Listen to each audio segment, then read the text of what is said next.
A very long time ago now, in what seems like another life, I was a Canon advocate.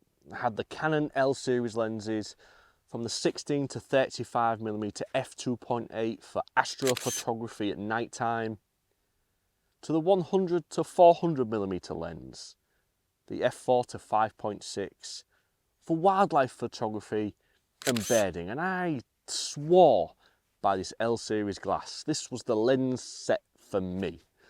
Well, fast forward a couple of years now, the Canon stuff's all gone, the L series glass has gone, but I stumbled across one lens in particular, and it's attached to my camera 90% of the time.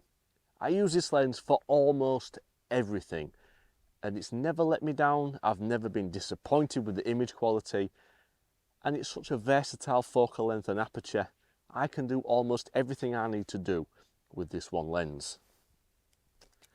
I'm talking about the Olympus 12 to 40 f2.8 Pro. And paired up with my Olympus E-M1 Mark II, this is a match made in heaven.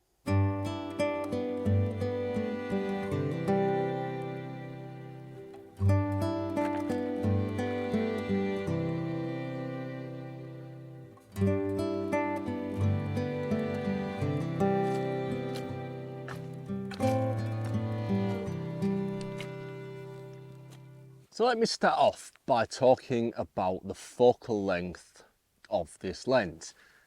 Now, when I was a Canon shooter, my said and done lens was the 24 to 105 f4 lens. And when I moved over to the Olympus Micro Four Thirds stuff, I wanted a lens of a similar sort of focal length and a similar kind of look. And it's just so happened I stumbled across the 12 to 40 f2.8 Pro lens.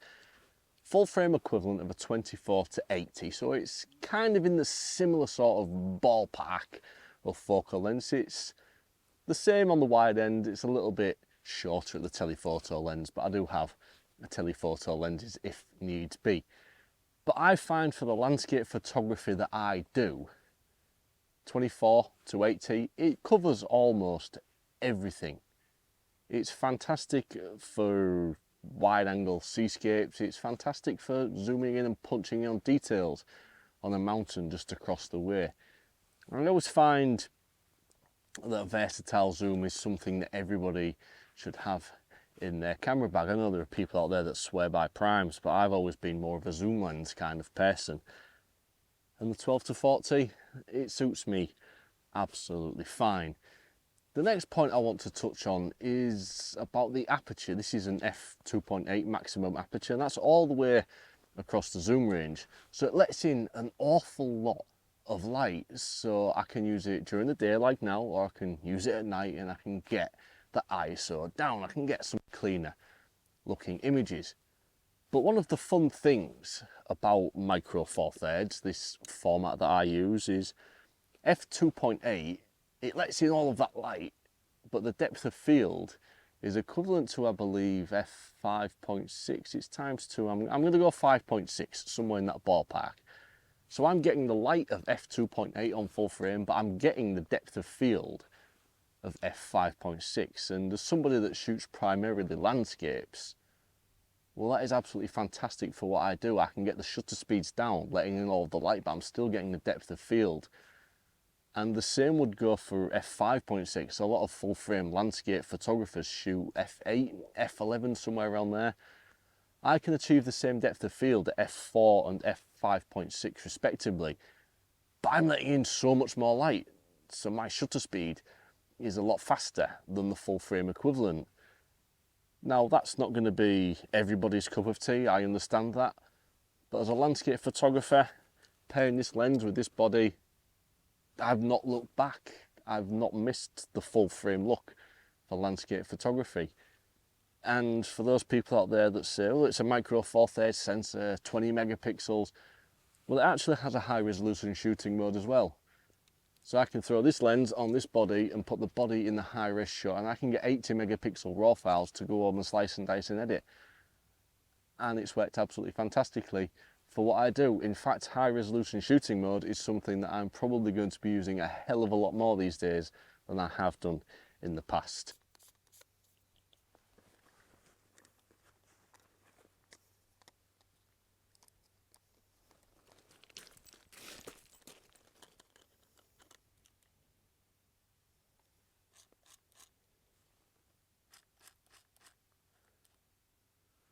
So in this image, I want to demonstrate the depth of field capabilities of this lens and this camera combination. So there is a tree log just in front of where my camera is, and in the background there is the lighthouse at Paul, and there's a granite rock wall that we're just going to use for a little bit of contrast. It's a very bright late summer's day, so we're looking for black and white and we're looking for high contrast, and I think this scene should work okay.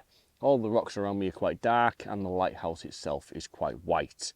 The beach, it's all this white chalk, and the tree log, it's quite dark itself, so there's a lot of natural contrast in this scene.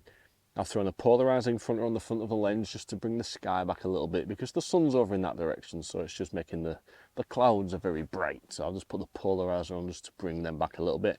And I've also thrown a 3-stop soft-edged graduated ND filter on just to bring back the sky a little tiny bit.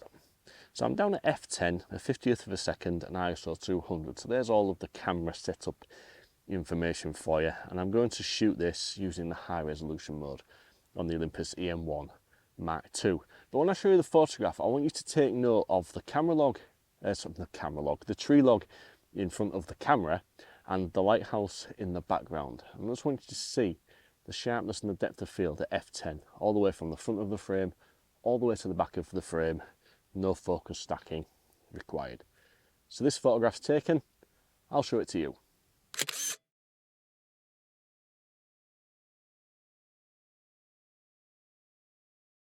So before we end this one, I think we'll do a couple of little bits of housekeeping. So I get a lot of comments asking which filter kit that I use. Well, it's this one. It's the Square Filter Pro system by K&F Concept. If it's something you want to buy, there is a link to it in my Amazon storefront on the links section of my channel. But spider. This is the filter kit that I use. It's never let me down. It's coupled with a load of step-up rings just to fit all of my different kinds of lenses. And yeah, that's a filter kit that I use. Now, when it comes to lenses, this is my favouriteest. This is the one we've been talking about in today's video, and this is the one that is on my camera 90% of the time. But if you have a camera lens that you swear by, let me know what it is in the comment section below. I may even check one out myself and just see what kinds of photographs you guys are taking with it. If you have enjoyed today's video, please do give it a thumbs up and a like. It does help the video and it brings new viewers to see my content. And if you liked it more than that, there is a subscribe button somewhere near my back. You can press that and you'll see more micro Four Thirds nonsense from myself every single week. So until the next time, I'm going to love you and I'm going to leave you and say peace and goodbye.